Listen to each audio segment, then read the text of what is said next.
But I don't think you can ever get away from the fact that actual product-led initiatives, allowing people to use your own the product you're going to sell them, allowing them to get into a free trial, allowing them to actually get hands-on with the product, even though it might theoretically only be of interest to a certain persona, if you're being critical about it, is still, in my view, the best growth lever that I've ever used, and is absolutely something you should be doing and something you have complete control over, and that, if it's part of the fundamental product philosophy, is relatively inexpensive to run, and they're the best and cheapest leads.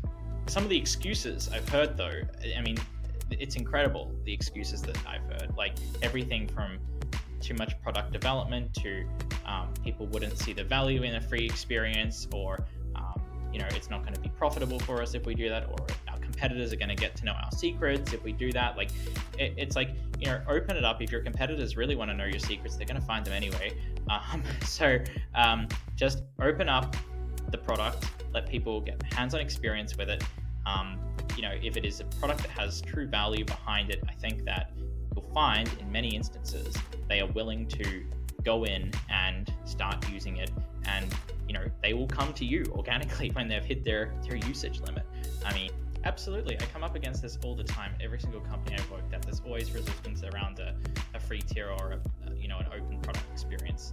I have a few ideas around how to address that. I mean, I think the first thing you can obviously do is create sort of an emulated experience. So maybe you don't give the keys to the kingdom as such.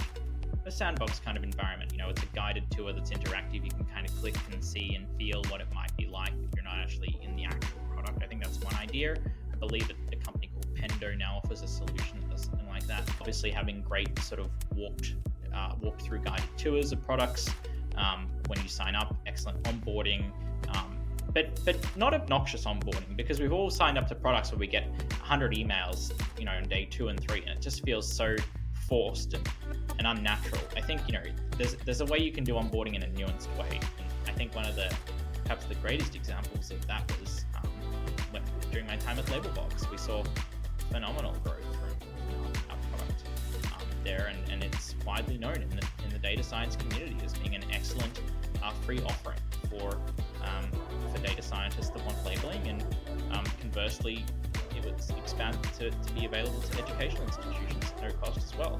And that creates an excellent relationship with potential customers and allows people to get excellent value up front, and I'm all for that. Look at the fastest growing companies in the world, whether it's Facebook or a product like Spotify, or even tools like Envision, successful startups that are often subscription based, SaaS centric. They always have a free offering to start with, always. Or if it's not a free offering, it's some kind of relatively good value timed trial.